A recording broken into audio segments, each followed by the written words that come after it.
Guys, welcome back to Sportyaffairs. Myself Narendra and with me Mithilesh. And today we are going to talk about Chennai Super Kings versus Rajasthan Royals. Chennai Super Kings won this match comfortably. So some of the players showed a brilliant performance and let's talk about it. So Mithilesh, what Chennai did right this time? So this time Chennai had a complete team effort. Like the batting department stood up and then the bowling department complemented them. So it was a very collective team effort, I would say. In the batting aspect, I think everybody chipped in with few runs. Yes, there was nobody, who took the innings right till the end. Everybody was like coming in and trying to hit the balls like Sam Curran, Bravo. But that was the ask of the day, if you ask me. Like everybody, whoever came in, stepped up to the occasion and made sure that Chennai got to a score close to 200, which is like a par score on this Wankhede pitch. So that is the first main thing which they did. They never lost momentum. They always made sure that the run rate is about 9 and over, which kind of built pressure on the Rajasthan Royals.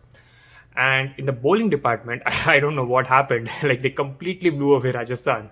And I one thing I liked about Dhoni was he persisted with Deepak Chahar and Sam Curran. They bowled the first 6 overs in the power play. I mean, it's very rare we see just two bowlers, bowling out in the power play.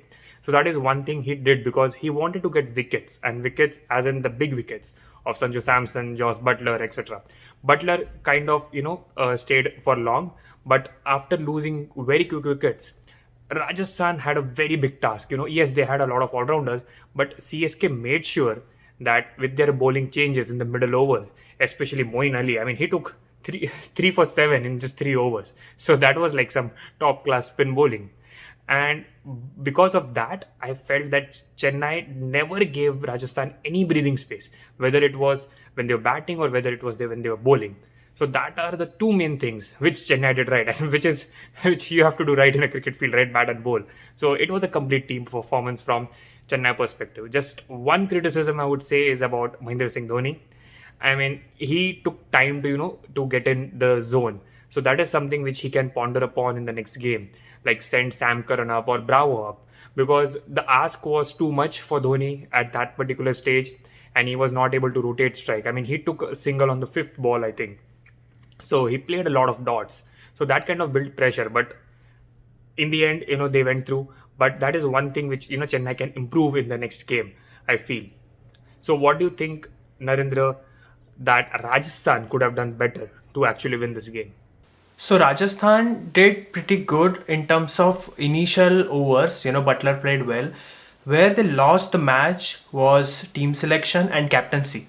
Because when Dhoni was talking in the post-match conference, he said that the sixth bowling option is always useful, and Rajasthan doesn't have that. They just have regular bowlers and Tewatia. Tewatia came in and Raidu thrashed him out of the stadium. Couple of sixes just after 2 or 3 balls, and his confidence was completely gone. And on the contrary, Dhoni with the spinners is like the beautiful combination that one can see in the cricket pitch.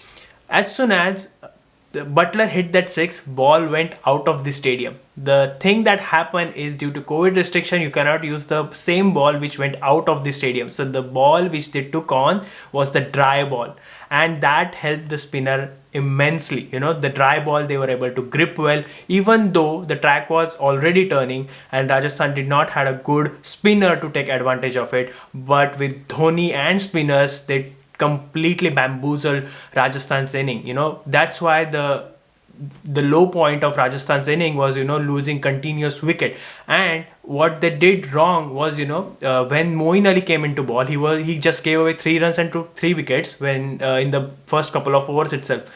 They were setting the right-handed batsman for the failure, because they were trying to get Moeen Ali, who is a right-arm off spinner, towards the someone like Riyan Parag, who is a right-hand batsman, trying to hit on the longest end of the boundary. And there they kept Ravindra Jadeja. Ravindra Jadeja took 4 catches, and that was his MSP. Because they made sure that there is a good catcher on the boundary to take all those catches. That was the point where Rajasthan failed to judge that captaincy decision from MS Dhoni, and that's where they lost. So that was it from Rajasthan side. Let's talk about tomorrow's fixture, Mumbai Indians and Delhi. So my prediction is towards Mumbai Indians. Mumbai Indians will just edge out. I think there is again the captaincy point that might edge it, but there is a potential in Rishabh Pant. What do you think? Who will win in tomorrow's fixture? Well, yesterday your prediction was spot on for CSK, so I'm not going to go against you today. I will also stick with Mumbai. At least if we both are right or we'll both will be wrong. So yeah, but jokes apart, I think so Mumbai has a slight edge, and like you mentioned, not just captaincy but psychologically over Delhi. I mean, they beat them 4 times last year to win the championship. So I think so Mumbai, and they are just getting into the groove. Like we saw how Pollard came to the force last match. So I also feel like Mumbai would win tomorrow. And to summarize, in this video, we discussed about what happened between Chennai Super Kings and Rajasthan Royals, what they did right and what they did wrong, and what they could improve on. We also gave our predictions for tomorrow's match between Mumbai and Delhi. So don't forget to like and subscribe our channel and keep following us. As I said yesterday, your love makes us stronger. See you next time. Bye bye.